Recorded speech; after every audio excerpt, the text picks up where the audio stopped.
10명 중 9명은 증상이 없습니다. 이 질환이 있는지도 모르고 있다가 순식간에 터져버리는 건데요. 이건 암으로 발전할 위험도 크기 때문에 진짜 조심하셔야 합니다. 특히 혈변을 한 번이라도 보셨다면 오늘 영상 절대 놓치셔선 안 됩니다. 나이 들면 소리 없이 찾아오는 이 질환, 하지만 증상이 없어서 더 위험한 이 질환에 대해 오늘 확실하게 알려드리겠습니다. 시니어 전성시대 지금 시작합니다.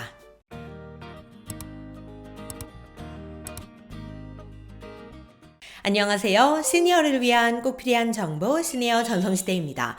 우리 시니어님들 요새 속은 편안하신가요? 우리가 소화를 잘 시키는 것만큼 중요한 게 건강하게 잘 내보내는 거라고 하는데요. 나이가 들면 노인성 변비가 찾아와 변을 보기 힘든 분들이 정말 많습니다. 우리 시니어님들은 어떠신가요? 화장실 얼마나 자주 가시나요? 화장실에 가서 편안하게 볼일을 보고 계신가요? 혹시 변에 피가 섞여 나와서 놀란 적은 없으신가요? 우리 시니어님들의 경험담 자유롭게 댓글로 공유해 주시면 감사하겠습니다. 오늘 주제가 변비는 아니지만 이 질환에 대해 이야기 드리기 전에 일단 변비에 대한 이야기부터 잠깐 하고 가겠습니다. 변비는 전 인구의 5에서 20%가 겪을 정도로 흔히 발생하는 질환인데요. 그러면 화장실을 얼마나 안 가야 변비라고 하는 걸까요?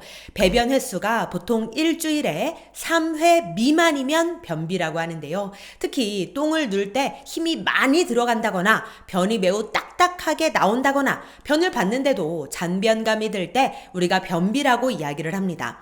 사실 이상적인 배변 횟수는 일주일에 3회 이상부터 9회 정도까지라고 하는데요. 이게 사실은 주관적인 것도 크기 때문에 이렇게 변을 봤는데도 잔변감이 남아있다면 변비일 가능성이 있습니다. 그런데 특히 우리 시니어님들께 발생하는 변비는 그냥 소화 문제가 아니라 신체 노쇠의 신호일 수 있기 때문에 더욱 주의하셔야 하는데요. 실제로 서울 아산병원 연구팀이 강원도 평창군에 거주하는 만 65세 이상 1277명을 조사한 결과 건강한 사람보다 노쇠한 사람이 무려 4배나 더 변비가 많았다고 합니다. 그런데 똥 좀 못 누는 게 뭐 그렇게 대수냐? 이렇게 생각하시는 분들도 계실 수 있지만 이 변비가 다른 질병으로 커질 수 있기 때문에 문제가 되는 겁니다. 이뿐만이 아닙니다. 변에 피가 섞여 나오는 경우들도 많은데요. 우리 시니어님들도 그런 경험 한 번쯤은 다들 있으시죠? 이럴 때 대부분은 혹시 치질이 아닌가? 치질부터 의심하시게 됩니다. 게다가 변비까지 있으면 변이 딱딱해서 항문이 찢어진 건가? 치질이 생긴 건가? 이런 생각들을 하시기가 쉽습니다. 그리고 실제로 그런 사례들도 많이 있고요. 그러다 보니 혈변을 누더라도 가볍게 생각하는 경우가 참 많은데요. 하지만 치질이나 항문 문제가 아니라 대장 문제 때문에 혈변을 볼 수도 있습니다. 생각보다 심각한 문제일 수도 있다는 건데요. 실제 한 사례를 통해 자세히 말씀드리겠습니다. 한 70대 남성이 갑자기 혈변을 봤는데요. 처음엔 설사인 줄 알았다고 합니다. 설사가 나오는 느낌이 나서 화장실로 달려갔는데 글쎄 설사가 아니라 피가 쫙쫙 나오더라는 거죠. 정말 놀라셨을 것 같은데요. 4번이나 그렇게 피를 쏟고 나서 정신을 잃고 결국 구급차로 실려가셨다고 합니다. 얼마나 놀라고 무서우셨을까요?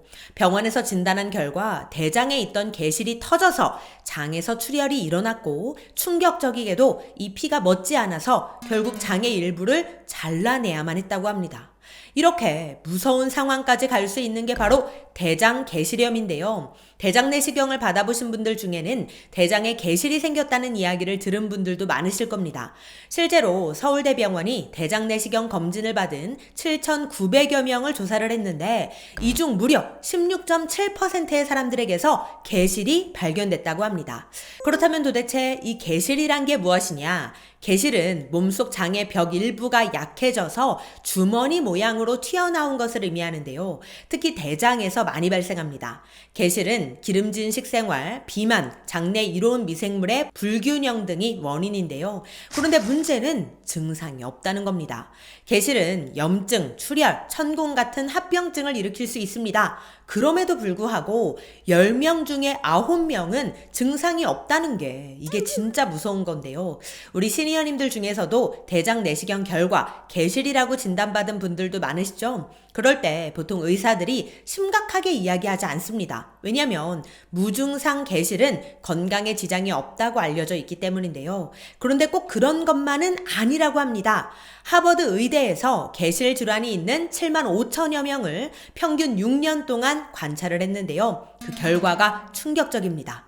개실이 없는 사람보다 개실이 있는 사람의 암 위험이 무려 33%나 더 높았기 때문인데요. 이 중에서도 특히 대장암은 71%나 더 높았고요. 그 무섭다는 췌장암도 무려 62%나 더 높았다고 합니다. 증상이 없는 개실이라고 해도 만만히 봐서는 안 되겠습니다. 특히나 개실이 생기는 원인이 암이 생기는 원인과도 밀접한 관련이 있기 때문에 더더욱 암 발병 위험성이 높아지는 것 같은데요. 왜냐하면 아까도 말씀드렸듯이 개실이 생기는 원인이 기름진 식생활, 비만 이런 것들이었는데 사실 이런 요인은 암이 잘 생기는 원인이기도 하거든요. 그러니까 이런 것들로 인해 개실이 잘 생기고 암 발병 위험도 함께 높아질 수밖에 없는 거겠죠. 그렇기 때문에 개실이 있다면 대장암, 췌장암 검사도 함께 꾸준히 받으시는 게 좋습니다. 그리고 증상이 없는 게 개실이지만 만약 증상이 생기기 시작한다면 이건 진짜 위험한 상황일 수도 있는데요. 앞서 말씀드린 70대 남성의 사례처럼 대장 개실염일 수 있기 때문입니다. 개실이 주머니 모양이라고 했잖아요. 주머니 모양이다 보니 아무래도 이것저것 낄 수가 있습니다. 여기에 대변이 쌓이고 음식 찌꺼기가 끼어서 염증을 일으키게 된다는 건데요. 이렇게까지 되면 이건 문제가 심각해집니다. 즉시 치료를 받으셔야 하는데요. 그렇다면 어떤 증상이 나타날까요? 그건 이렇습니다. 내가 만약 변비가 있는데 복통도 생기고 또 시간이 지나도 나아지지 않고 점점 더 심해진다면 대장 개실염을 의심해 볼 수 있습니다. 게다가 이러한 상황에서 만약 열이 나고 또 혈변까지 본다면 이때는 위급 상황이기 때문에 바로 병원으로 가셔야 합니다. 그리고 대장 개실염의 대표적인 증상이 바로 혈변인데요. 여기에 아랫배를 찌르는 통증, 두근거림, 어지럼증, 복부 팽만, 발열, 오한, 설사, 구역질 등이 동반될 수 있다고 하니 이 점도 함께 참고해 주시기 바랍니다. 게다가 대장 개실염이 심해질 경우 천공이 생겨서 세균이 복강 안으로 들어가 복막염까지 유발할 수 있기 때문에 정말 조심하셔야 합니다. 자, 그렇다면 이러한 개실염을 예방하기 위해선 어떻게 해야 할까요? 대장 개실염 자체가 서구화된 식습관과 노화로 인한 장벽 약화 등이 원인인데요. 즉 고지방, 고단백 식단이 원인이라는 겁니다. 따라서 섬유질이 풍부한 채소와 과일을 충분히 섭취하시는 게 좋고요. 이왕이면 현미처럼 도정이 덜 된 곡류를 드시는 게 좋습니다. 또한 지나친 육류 섭취는 피하시는 게 좋고 물을 많이 마셔서 대변을 부드럽게 하시는 것도 대장 개실염을 예방할 수 있는 방법이 되니 식습관부터 꼭 체크해 보시기 바랍니다.